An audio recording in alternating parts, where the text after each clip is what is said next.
नमस्ते, hello and welcome to गांव cafe. गांव कनेक्शन के गांव कैफे में आप सभी का स्वागत है। सर्दी का मौसम खत्म हो गया है, गर्मी आ गई है। देश के काफी प्रदेशों में जो है हीट वेव का अलर्ट भी हो गया है। और शायद आप लोगों का ये मानना जरूर होगा कि मौसम जो है हमारा काफी हद तक बदल गया है। शायद जब आप बचपन में जो मौसम बहुत क्लियर देखते थे, ठंड का और स्प्रिंग का या बरसात का, ये मौसम जो है काफी हद तक बदल गया है। इससे हमारे रोजमर्रा की जिंदगी पे बहुत बड़ा असर पड़ रहा है। तो आज के हमारे गांव कैफे के इस शो में हमारे साथ एक बहुत खास मेहमान जुड़ रहे हैं, डॉक्टर अंजल प्रकाश। नमस्कार अंजल। ये जो डॉक्टर अंजल प्रकाश जो है, आप लोग जानते होंगे, पानी के एक बहुत बड़े विशेषज्ञ हैं। पानी के ऊपर उन्होंने बहुत सारी रिसर्च करी है और इस समय जो है वो as a research director and adjunct associate professor जो है Bharatiya institute of public policy, Indian school of business Hyderabad के साथ में है। और हाल ही में जो है आईपीसीसी, यूनाइटेड नेशंस की जो बॉडी है, intergovernmental panel on climate change, उनकी एक रिपोर्ट निकल कर आई है, working group report 2 6 assessment report, जिसके वन ऑफ द ऑथर्स जो है डॉक्टर अंजल है। तो डॉक्टर अंजल, आपका स्वागत है गांव कैफे में। हम आपसे जानना चाहते हैं कि एक तो बहुत बात होती है जलवायु परिवर्तन की और क्या हो रहा है। आईपीसीसी की जो ये अभी नई रिपोर्ट निकल कर आई है, वर्किंग ग्रुप 2 की 6th असेसमेंट रिपोर्ट, क्या मुख्य बातें हैं जो ये रिपोर्ट हमें बताती है विश्व के लिए, खासकर एशिया और भारत के लिए? नमस्कार निधि। सबसे पहले तो मैं आपका बहुत साधुवाद और धन्यवाद देना चाहूँगा मुझे आपके शो पे बुलाने के लिए। मैं बहुत बड़ा प्रशंसक रहा हूँ ग्राम कैफे के, गांव कैफे के, आपके चैनल का। हम बहुत सुनते हैं आपको और बाकी आपके जो गेस्ट हैं। तो मेरा ये सौभाग्य है कि मैं आपके चैनल पर आपके लोगों से, जो आपके सुनने वाले हैं और देखने वाले हैं, उनसे बात कर सकूं। तो पहले तो मेरा सलाम नमस्ते सभी सुनने वालों और देखने वालों का। जो आपने क्वेश्चन पूछा, जो सवाल आपने आपने पूछा, उसका जवाब तो मैं इस तरह देना चाहूंगा कि जो वैश्विक तापमान है, हमारे विश्व का जो तापमान है, उसकी वृद्धि जो हुई है वो हम चाह रहे हैं कि 1.5 डिग्री, 1.5 डिग्री के सेल्सियस तक सीमित रहें।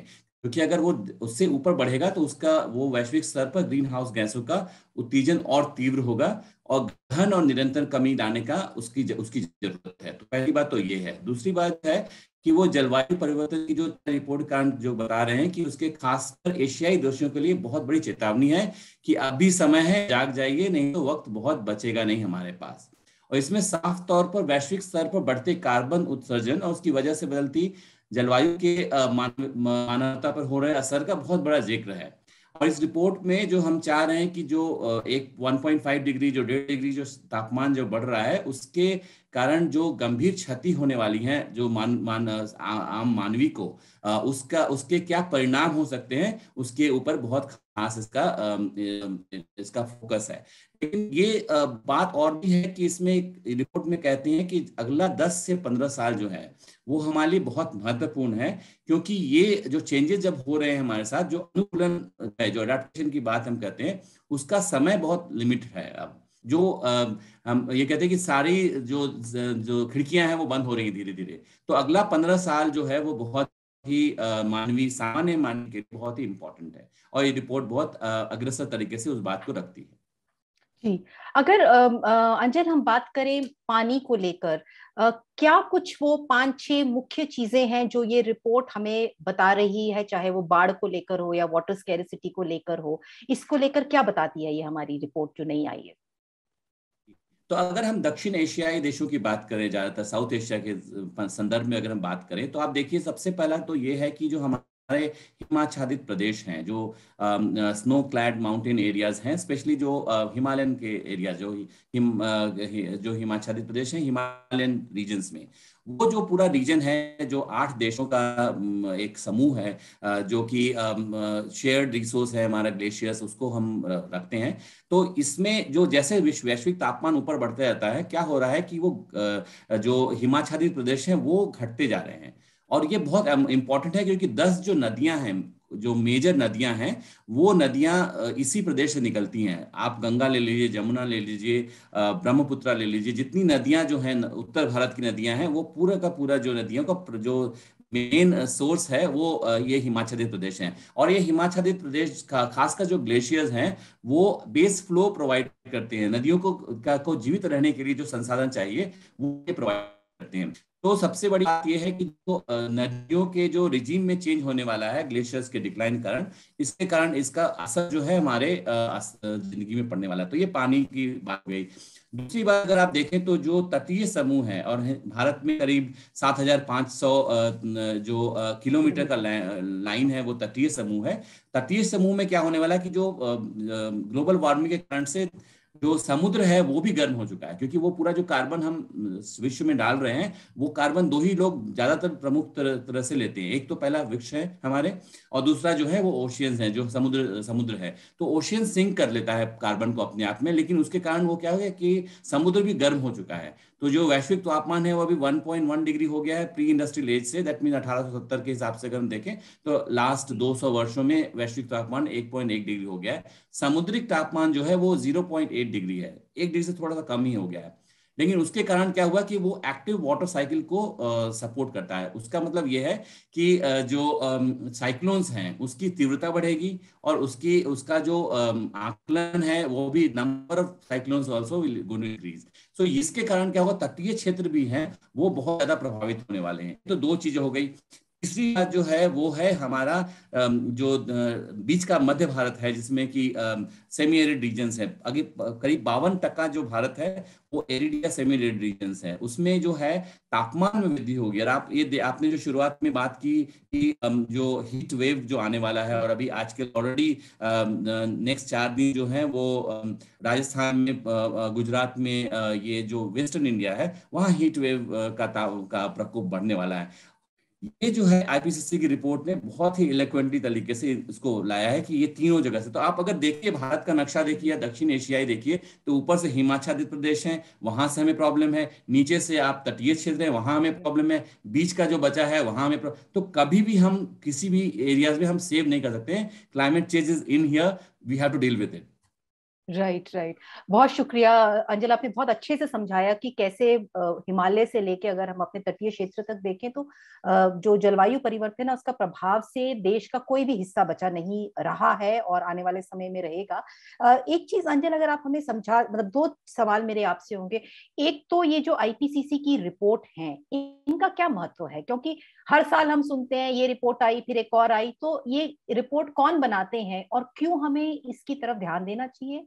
और तो पहले आप ये समझा दीजिए हमें, फिर हम अगले सवाल पे आएंगे।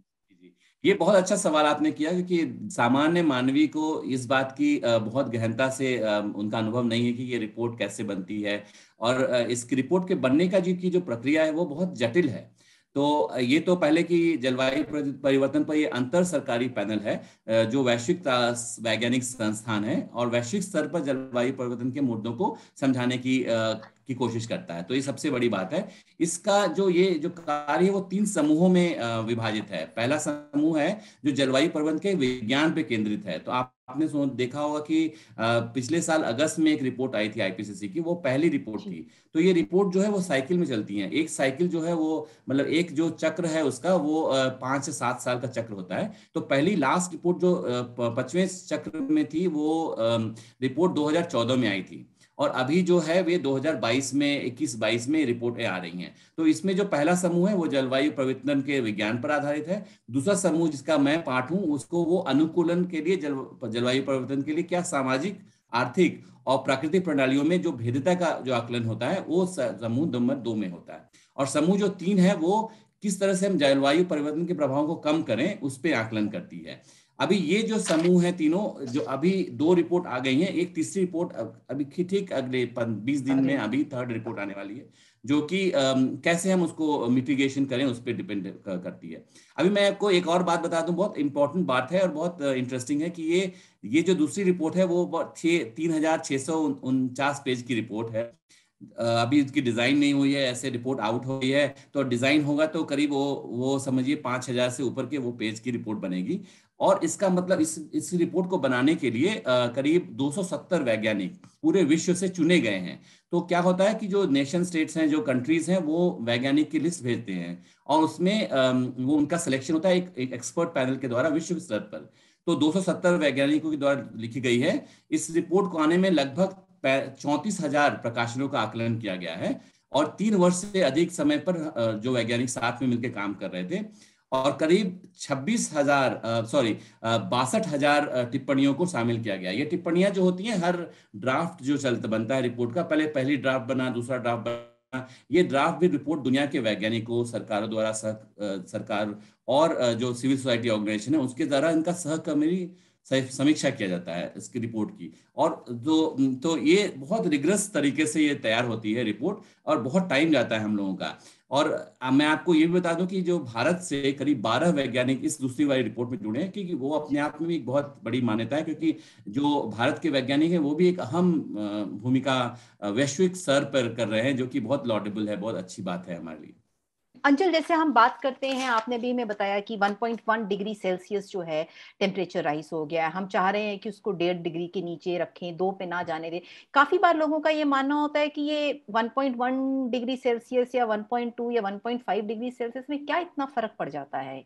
तो ये थोड़ा सा आप हमें बताएंगे कि क्या फर्क पड़ता है 1.1 डिग्री सेल्सियस और 1.5 डिग्री सेल्सियस में। ये अच्छा सवाल है आपका निधि, जिसमें हमने देखा है कि जो छोटा भी एक फ्रैक्शन ऑफ वार्मिंग है, उससे वैश्विक तापमान में जो वार्मिंग होती है उससे इम्पैक्ट जो है लाइवलीहुड पे, लोगों की जान जिंदगी में बहुत ज्यादा पड़ता है ना। मैं आपको 2-3 उदाहरण के साथ में ये समझाना चाहूंगा। तो पहली बात है कि अगर समझिए कि वैश्विक का तापमान बढ़ा, अगर 2 डिग्री बढ़ गया और 1.5 डिग्री हो गया, तो उससे जो हिमाच्छादित प्रदेश है, मैंने पहले बताया था, वो सूखने लगते हैं, उनका डिक्लाइन हो जाता है। उससे क्या होता है कि वो पूरा वाटर रिजीम जो है वो चेंज हो जाता है। दूसरा है कि जो ग्राउंड वाटर, जो पानी का अगर रिजीम चेंज होगा तो उससे ग्राउंड वाटर पर इफेक्ट पड़ेगा और एग्रीकल्चर पर पड़ेगा। दूसरा, अगर तापमान बढ़ता है तो हमारा जो आपने देखा होगा कि जो पहले जो गांव के स्तर पे, और गांव के लोग बहुत अच्छी तरह से आपको बताएंगे कि क्या हुआ है कि 15 से 20 दिन में पूरा शिफ्ट हो गया है एग्रीकल्चर क्रॉप साइकिल। क्योंकि जब आपको बारिश होनी है तो बारिश डिले हो जा रहा है, जब आपको बारिश नहीं चाहिए तो बारिश पूरे आ रहे हैं। तो ये इसको अतिवृष्टि और अनावृष्टि बोलते हैं। ये दोनों चीजें जो है बहुत स्ट्रांगली तरीके से आने वाली हो जाती हैं। तीसरी बात जो होती है उसमें एक और ये होता है कि जैसे कि समुद्र अगर गर्म हुआ तो उससे साइक्लोन की तीव्रता बहुत ज्यादा बढ़ जाती है। तो जो लोग तटीय क्षेत्र में हैं, जो लोग मछुआरे हैं, जिनका डिपेंडेंट है, समझिए जो कि समुद्रिक संसाधनों से डायरेक्टली उनका लाइवलीहुड डिपेंड करता है, वो लोग भी बहुत ज्यादा इफेक्ट होते हैं।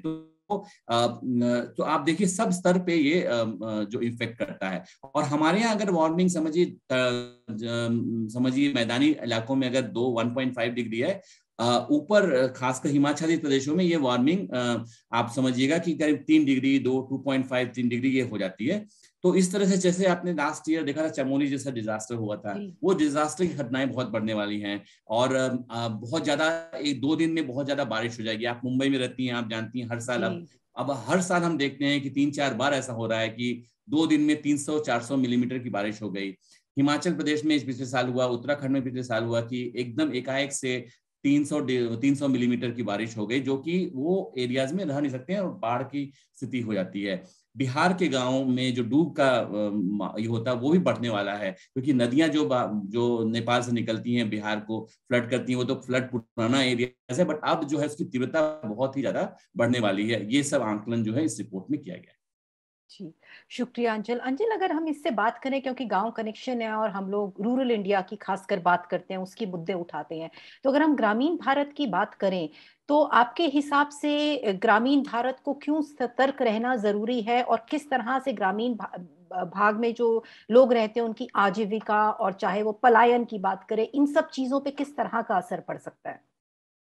देखिए, ये तो बहुत इंपॉर्टेंट है कि जैसे मैं हर समय ये बोलता हूँ कि हमारा जो नौकरी है, आपकी जो नौकरी है, हम लोग क्लाइमेट इंडिपेंडेंट नौकरी है। जैसे क्लाइमेट बाहर बारिश हो जाए, बाहर धूप पड़ जाए, हमारी सैलरी जो आती रहेगी। लेकिन जो हमारे जो गांव के जो लोग हैं, उनकी जो डायरेक्ट जो उनका लाइवलीहुड है, उनका जो खान पान है, वो बाहरी जो मौसम है उस पर बहुत ज्यादा आधारित है। तो आप एग्रीकल्चर देख लीजिए, करीब 60% जो लोग हैं आज भी उनकी जीविका जो है वो एग्रीकल्चर और रिलेटेड लाइवलीहुड एक्टिविटीज उनमें डिपेंड करती है। तो वो मौसम आधारित जीविका है उनकी, एंड वो इसलिए बहुत इंपॉर्टेंट है कि हम उनको प्रोटेक्ट करें। कैसे उनको प्रोटेक्ट करें? आप तो ये देखिए सबसे बड़ा बात कि ये जैसे इरिगेशन का सुविधा उनके पास नहीं है। गांव में मौसम अभी एक बारिश हो गई, खड़ी जो फसल खड़ी है और एकाएक से बारिश हो गई, पूरी की पूरी 3 महीने 4 महीने की जो मेहनत है वो चली गई। और जो जो लोग जिनके पास लेस देन 1 हेक्टेयर जमीन है, वो तो एकदम ऐसे लोग हैं जिनको और कोई ये नहीं मिलता है, साधन नहीं है उनके पास, तो उनको फोर्स माइग्रेशन करना पड़ता है। और आप तो बिहार में आपने बहुत एक्सटेंसिव काम किया है, मैंने भी काम किया है उस चंपारण एरिया में। आप देखते हैं कि वहां से लोग पलायन करते हैं, सीजनल माइग्रेशन है, 4 या 5 महीने चले जाएंगे, कहीं काम कर लेंगे, कुछ रोजी रोटी कमा लेंगे और फिर वापस पैसा भेज देते हैं। तो घर के लोग जो हैं वो कम से कम उनका पेट पल जाता है। और ये बहुत गंभीर स्थिति है। हम शहर में रहने वाले लोग इसको बहुत अच्छी तरह से इसको समझ नहीं पाते हैं अनलेस आपका एक्सपोजर हुआ गांव में। और मुझे तो बहुत भयावह स्थिति लग रही है कि आगे 15 सालों में 10 सालों में ये स्थिति और भयावह होने वाली है, जो कि शहर में अगर फ्लॉक करने लगेंगे लोग, इस तरह से आने लगेंगे, उनके गांव में स्थिति अगर नहीं रहेगी सही, तो कैसे उनका जीवन यापन होगा, है ना। तो ये हो गया। दूसरी बात जो बहुत इंपॉर्टेंट है कि जब मर्द जाते हैं, ज्यादातर ये जो पलायन है वो मर्द करते हैं शहरों की तरफ काम करने के लिए, ये पूरा जो दारोमदार है शहर घर गाँव में, वो औरतों के मत्थे आ गया है। मैं तो कहता हूं कि उनकी 3 शिफ्ट होती है औरतों की। आप सुबह देखिएगा, और हमने गांव में रह के देखा है, 4 बजे 3 बजे लोग महिलाएं उठती हैं और रात को 12-1 बजे तक काम करते रहती हैं। और फिर से वही है, उनके अंदर में उनके जो जो भी मतलब कि एक सहन शक्ति इतनी बढ़ गई है, लेकिन तो भी वो कोप नहीं कर पा रही हैं औरतें। और वो पूरा एग्रीकल्चर का दारोमदार, घर का दारोमदार, बच्चों को पढ़ाना है, काम करना है, सब काम जो है औरतें कर रही हैं। मर्द जा रहे हैं, वो भी एक डिफिकल्ट सिचुएशन में रह रहे हैं। तो ये बहुत भयावह स्थिति है। मुझे बहुत खराब लगता है ऐसा कि ऐसा हम उस पर हम और कुछ कर नहीं रहे हैं कि उसकी उनकी लाइफ को हम प्रोटेक्ट कर सकें। जी जी जी, शुक्रिया। बहुत ही महत्वपूर्ण आपने दो बातें जो अंचल कही है। एक तो कि हम जैसे लोगों की आजीविका जो है वो आप कह रहे हैं कि क्लाइमेट के ऊपर उतना डिपेंडेंट नहीं है, हम लोगों की मंथली सैलरी आती रहेगी, पर जो ग्रामीण भारत में लोग रहते हैं उनके लिए जलवायु का कुछ भी परिवर्तन होता है तो डायरेक्ट उनका इम्पैक्ट जो लाइवलीहुड पे, और खास करके जो आपने ग्रामीण महिलाओं की बात की है, क्योंकि हम काफी स्टोरीज करते हैं ग्रामीण महिलाओं की, और हम काफी ऐसे गांव में जाते हैं जहां हम देखते हैं कि सिर्फ महिलाएं, बूढ़े और बच्चे रह गए हैं, और महिलाएं ही रह गई हैं जो पूरा घर, जो भी जमीन का टुकड़ा है उसको संभालते हुए। तो बहुत ही आई एम सो ग्लैड आपने महिलाओं की बात करी कि किस तरह से इसका एक इनडायरेक्ट इम्पैक्ट जो है महिलाओं पे पड़ रहा है। और आई थिंक हम गांव कनेक्शन की तरफ से भी कोशिश करेंगे कि इस विषय पे थोड़ी और स्टोरीज करें, जानकारी इकट्ठी करें। एक चीज और फिर अंजल, इस पे क्या ये कहना सही होगा कि इन लोगों को, जो लोगों ने इस तरह से पलायन करना शुरू किया है, कि ये एनवायरमेंटल रिफ्यूजीज हैं और आने वाले समय में ये बढ़ने वाले हैं हमारे देश में? जी, तो इसमें जो लिटरेचर मैं आपको जो अपने जो एकेडमिक मैं आपको बताऊं, तो इसमें दो जो धुरी है वो लोग इसमें बात कर रहे हैं। एक तो ये कि जो लिटरेचर है वो ये कहता है कि पलायन जो है उसका उसका एक कंपोनेंट हो सकता है इन्वायरमेंटली स्ट्रेस रीजन में रहने का। अगर आप बाढ़ की एरिया में रह रहे हो, या अगर आप समझिए समुद्र तटीय एरियाज में रह रहे हैं, तो वहां से आपको फोर्स पलायन का एक हो जाता है। तो इन्वायरमेंट रिफ्यूजीज की बात करते हैं। लेकिन पलायन का एक और कारण है, वो लार्जर जो स्ट्रक्चरल प्रॉब्लम है वो भी हमने उसको देखा नहीं है। समझिए कि अगर हम चंपारण में हैं और हम एक लैंडलेस परिवार में हैं, जहाँ पे जिनके पास जमीन नहीं है, एक टुकड़ा जमीन नहीं है बचने के लिए, और हम खेती में काम करते हैं, और जब हम खेती में काम करते हैं और खेती जो डूब में आ जाती है, तो हम क्या कर सकते हैं? तो ये स्ट्रक्चरल रीजन भी है, जहां हमारे पास रहने को घर नहीं है, हमारे पास खेत नहीं है, तो हम जो भी हमारा बचाव है वो हम पलायन करके कर सकते हैं। तो इसमें मेरे हिसाब से पर्सनली मैं देखता हूं कि इन्वायरमेंट स्ट्रेस रीजन तो है ही, लेकिन ये फोर्स मल्टीप्लायर है। मतलब कि आप पहले जो स्थिति, जो हमारी जो सामाजिक आर्थिक स्थिति है, उसमें इतना स्क्यूडनेस है, इतना लोग जो अमीर हैं तो बहुत अमीर हैं, जो गरीब हैं तो बहुत गरीब हैं। और बहुत सारे एरियाज में जब हमने देखा है, आपने भी फील्ड वर्क किया है, हमने देखा है कि जो गरीबों की संख्या है वो करीब 40 से 50% है, जो कि एकदम मार्जिन पे हैं वो लोग। तो थोड़ा सा भी जो स्ट्रेस आता है तो वो मल्टीप्लाई हो जाता है। है ना। तो जी वो उनका वो फोर्स करता है उनको पलायन करने में। तो मेरे हिसाब से अगर सामाजिक आर्थिक सुरक्षा का जो पॉलिसी है वो भी साथ साथ चलना चाहिए, जिसके हिसाब से लोग एटलीस्ट जो उनका मिनिमम बेसिक है इन रिक्वायरमेंट वो पूरा कर सके। और पलायन जो है वो कुछ लोग चाहते हैं कि वो अच्छी बेहतर जिंदगी देने के लिए भी करते हैं, कुछ एरियाज हैं जिसमें है, लेकिन इन्वायरमेंट जो स्ट्रेस इन कंडीशन है वो बहुत अहम भूमिका इसमें निभाती है, तो हम मानते हैं। जी, शुक्रिया। अभी आखिरी सवाल अंजल, अगर हम आपसे जानना चाहें, काफी दफा ये होता है जब हम ये सब बातें करते हैं तो बहुत हताश हो जाते हैं और ऐसा लगता है कि वर्ल्ड बस खत्म ही हो रहा है, अब तो हम कुछ नहीं कर सकते, तो क्या फायदा है कुछ करने का।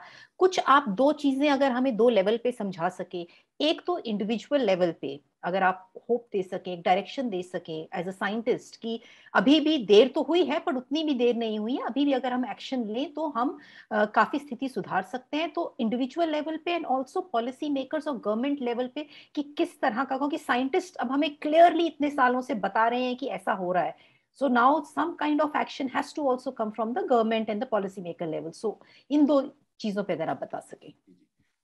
तो पहली बात तो मैं ये कहना चाहूंगा कि जो वर्किंग ग्रुप 2 की जो रिपोर्ट है आईपीसीसी की, वो सोल्यूशन फोकस्ड है।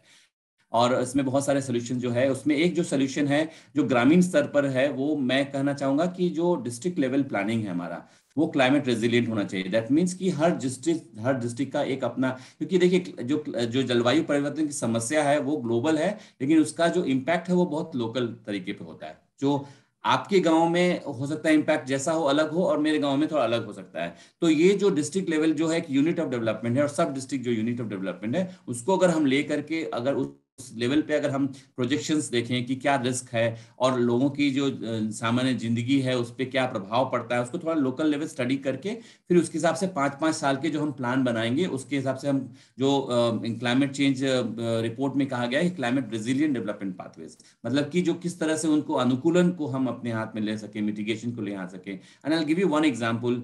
जैसे कि हमारा पेड़ लगाने की बात हो गई है, या प्रोटेक्टिंग द ब्लू इंफ्रास्ट्रक्चर, जो पानी का जो नेटवर्क है, नदियों का जो नेटवर्क है, उसको हम किस तरह से प्रोटेक्ट कर सकते हैं सो दैट कि वो एक अनुकूलन की स्थिति हमें अच्छी तरह दे सके, और लोगों के घरों में पानी हो। अगर समझिए वो पॉन्ड्स होते हैं, वो बिहार में अहर पाइन बहुत सा अच्छे हैं जिनको प्रोटेक्ट करने की बहुत जरूरी है आज के जमाने में, वो और भी इंपॉर्टेंट बात हो गई है। तो ये तो पहली बात मैं कहूंगा। दूसरी बात ये है कि जैसे कि जो लोग खासकर जो शहरी एरियाज में जो लोग रहते हैं, और धीरे धीरे इस रिपोर्ट में ये भी बात कही गई कि अभी हमारा जो है भारत में समझिए 35% अर्बनाइजेशन है। पूरे विश्व में आधी से ज्यादा आबादी जब जो अभी है वो अर्बन एरियाज में रह रही है, शहरी जगह में रह रही है। भारत में भी ये जो नंबर है वो बढ़ने वाला है। करीब 60 करोड़ लोग जो है वो अगले 2040 के करीब 60 करोड़ लोग जो है वो शहरी एरियाज में रहेंगे। और शहरी एरियाज में रहने का मतलब है शहरी शहरी विकास की बात जो है उसमें भी हम क्लाइमेट रिस्क एनालिसिस हमें करना पड़ेगा। तो ये दो दो बातें हैं। इंडिविजुअल लेवल पे हमें लगता है कि ज्यादा अवेयरनेस की जरूरत है। और मुझे लगता है कि हाँ, एज जनरेशन हम और आपके जो जनरेशन है, हम लोग ने थोड़ा सा हमें हमें फेल हो गए हैं ये बात को पहुंचाने में। मुझे पता है मेरी बेटी है जो 14 साल की है, और वो बहुत ज्यादा अवेयर है। कहीं बारिश होती है, कहीं पानी घर में खुला रहता है, वो जाके खुद बंद करती है कि ये उसको स्कूल में लेवल में बहुत समझाया गया है, बढ़ाया गया। तो स्कूल में जो सिविक शिक्षा है उसके कारण और हम लोग घर में बात करते हैं उस कारण बहुत ज्यादा अवेयरनेस है। ऐसा अवेयरनेस जो है वो इंडिविजुअल लेवल पे खासकर यंग लोगों पे जो है उन पे अगर हो जाता है तो बहुत बहुत इंपॉर्टेंट हो जाता है। एक लास्ट बात मैं कहना चाहूंगा, छोटी छोटी जी बातें हैं जैसे मैं खुद घर में करता हूँ कि जैसे शहरी एरियाज में जो अपना जो ऑर्गेनिक वेस्ट है और इनऑर्गेनिक वेस्ट है उसको अलग कर दें। ऑर्गेनिक वेस्ट को हम उसको घर में ही कंपोस्ट कर लेते हैं, बहुत इजी तरीके से हो जाता है। और इस तरह का बात है, अगर रेन वाटर हार्वेस्टिंग हम कर सकें, जहां भी पानी की जरूरत है वहां हम उसको ले ले। बहुत सारा चीज हो सकता है जो इंडिविजुअल लेवल पे हम कर सकते हैं और करना चाहिए हमें। जी जी, बहुत शुक्रिया अंजल आपका। मतलब आपने हमें काफी कम समय में जो ये 4-5 हजार पन्ने की साइंटिफिक रिपोर्ट है उसको इतने सिंपल वे में समझाया है। बहुत ज़रूरी है, हमारी ये कोशिश रहती है गांव कनेक्शन की, गांव कैफे के थ्रू की जो साइंटिस्ट्स हैं, जो एक्सपर्ट हैं सब्जेक्ट के, वो आकर हमारे ग्रामीण भारत के जो दर्शक हैं उनको ये सब चीज़ें जो है सरल भाषा में समझा सके, ताकि ये जानकारी जो है दूर दूर तक हर लेवल पे पहुंचे। और जैसा कि आपने हमें बताया है कि मुश्किल है, बहुत सी कठिनाइयां हैं, जलवायु परिवर्तन हो रहा है, उसका जो इम्पैक्ट भी है डायरेक्ट सब पे पड़ रहा है, पर कुछ छोटी छोटी चीजें हैं जैसे अभी डॉक्टर अंजल ने हमें बताया है, जो हम अपने लेवल पे, सरकारें तो अपने लेवल पे कर ही रही हैं, साइंटिस्ट अपने लेवल पे कर रहे हैं, हम इंडिविजुअली भी जो है अपने लेवल पे कुछ छोटी छोटी सी चीजें हैं जो रोजमर्रा की जिंदगी में अडॉप्ट कर सकते हैं, जो हमारा कंट्रीब्यूशन रहेगा अपने इस प्लैनेट को प्रोटेक्ट करने के लिए, सेव करने के लिए, ताकि हम अपने आने वाली जो पीढ़ी है उसको एक अच्छा प्लैनेट जो है सौंप कर जा सके। आप सब लोग हमारे साथ गांव कैफे के इस एपिसोड में जुड़े, आपका शुक्रिया। डॉक्टर अंजल, आपका बहुत बहुत शुक्रिया, आपने इतने अच्छे से हमें समझाया। Thank you so much. धन्यवाद, बहुत धन्यवाद। गांव कनेक्शन में सुनता हूं और मैं बहुत बड़ा फैन रहा हूं आपके चैनल का। तो मैं आशा करता हूं कि और बाद में और भी हमारी बातचीत होगी, बढ़ेगी। और आपके सभी बिल्कुल। सुनने वाले और देखने वालों को मेरा नमस्कार, साधुवाद।